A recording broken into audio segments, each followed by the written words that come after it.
Hi Pep, Mike from the BBC. Jurgen Klopp said today that the game is damaging to elite players by running them into the ground because of the amount of fixtures that they have. I know you've got slightly less than Liverpool, but is that a view you share?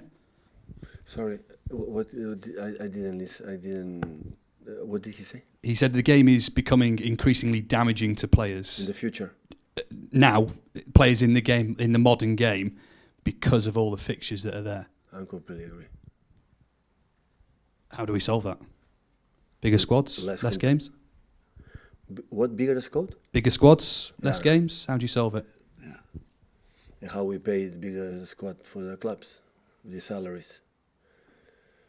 Less fixtures, less competitions, more recovery.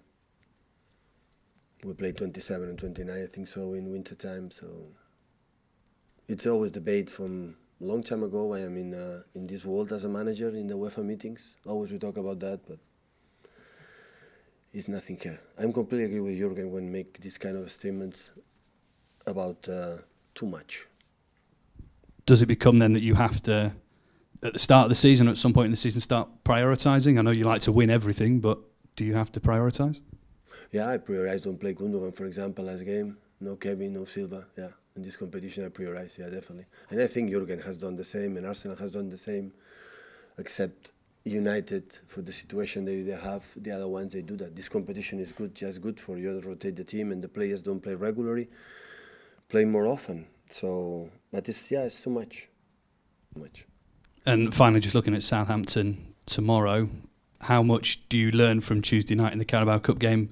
Although I imagine both teams will make a lot of changes, so do you take a lot from that, or is it a completely new game for you? Of course, we take info. If they play 5 in the back, they play 5-3-2. They're going to play 4 in the middle, just one striker or two. The last 10-15 minutes, they press high, make jump, to try to regain the ball high. The rest of the game, they defend deep. The problems that we had to create chances in some periods of the game, the other ones when we create chances, of course, it's 3-4 days ago, so it's close. So, but maybe it's going to change, Ralph, so I don't know what's going to happen, just to prepare.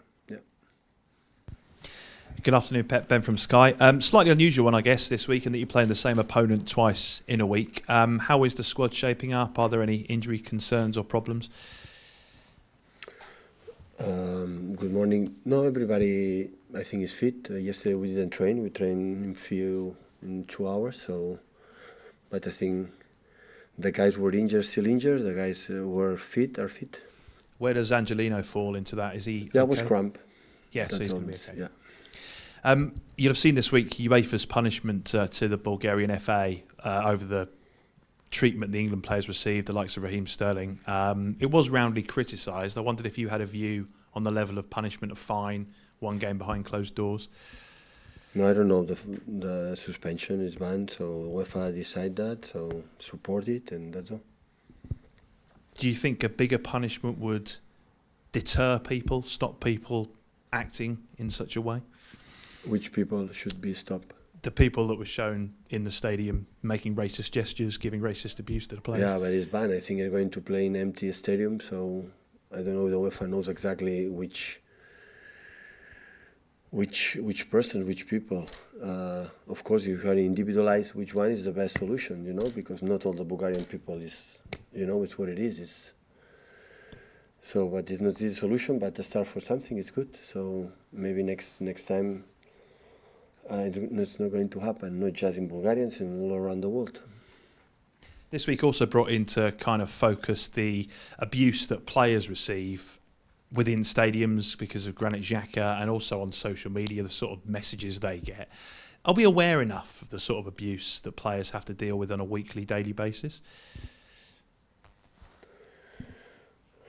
We have to respect our supporters. It's not easy for the players sometimes, for all of us. So I can understand Xhaka and that emotion, that moment. So I don't know exactly what's going on inside, but maybe I'm not the real guy to say that, because sometimes I lose my emotions and I cannot control myself. But we have to try it, because at the end it's just a game to have fun, to try to do their best, and I'm pretty sure all the players, Xhaka included, do absolutely everything for the best for Arsenal, for the best for his mates. and to do his team winning games. That I don't have doubts about that. At the end, is the captain, so it's because he has something special. So in the locker room, so it's happened. It's because sometimes you lose on control and will be forgotten and move forward, and hopefully in the future the fans can forgive Xhaka, and Xhaka come back and show how incredible and good player he is. And just one final one from me, a man who will be trying to control his own emotions, Eddie Jones, leads England into a Rugby World Cup final tomorrow morning. I know he's observed you at a training session. I know you've spoken about coaching methods and that kind of thing. Can you give us a bit of an insight into the conversations you've had, and also perhaps a message to Eddie for tomorrow? All the best. Good luck. It's an honour for England, to be in the cup final. For him, for the staff, from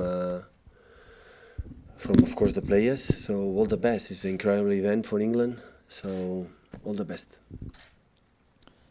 Hi Pep, Damien from PLP. We saw Tommy Doyle make his debut this week, and his grandfather, an ex-Manchester City player, spoke very movingly about it. How important is it to you that local lads get a go in your team? Of course it's important to relation for the local players with our people, our fans, for the people who were born here. Of course it's important, but it's happened for the quality for the players. It's not for you who were born here, you're going to play Man City or Man United. So you have to deserve to be there. And the problems we had, and because we know him from the pre-season when he played here, so it's nice to watch him, and he played in good level, but still he's 17, 18 years old, he's so young, so, and still have, his position right now is in the second team, play as best as possible there and be ready, like he was last game, and it's good for him, for, of course, his family, how important it was, his grandpa, so it's good. How close are some of the youngsters to getting through and making an impact in the Premier League, do you feel? In the Phil Foden. Sorry? How many players? Or which player? How close are some of the young players? This Tommy or another one? The other young players, how close are they to being Premier League players? Right now, Phil Foden. Eric Garcia is closer because every time playing an incredible high level, he doesn't make mistakes. And then the other ones, they have to work and work and work.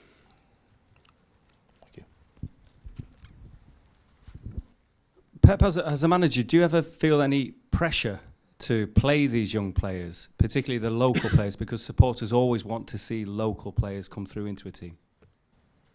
Pressure? No. You never feel like it's almost an obligation to bring through local players as a manager? No. It's just about winning with whoever you have? Yeah. Hi, Mr. Guardiola. My name is Nicolas Rosalo. I'm working for FLCV RMC Sport. I'm working on a documentary about you. Oh. I'd like to ask you this question. Sorry, I wrote it down. What does the Premier League has changed in you as a manager? What would you say? And what would you say that you have changed in the Premier League? So I learned a lot. So before I was not many concerned about the long balls, defend the channels, the set pieces, and here you have to spend a lot of time about that. Learn about how you handle the regeneration for our players, because you have an incredible amount of fixtures and games when the physicality is stronger than any other part of the world. And I learn about my players. So everywhere you are, you play, you learn about your players, the quality they have, how you adapt to them. So yeah, I learn many things. Yeah, that's good.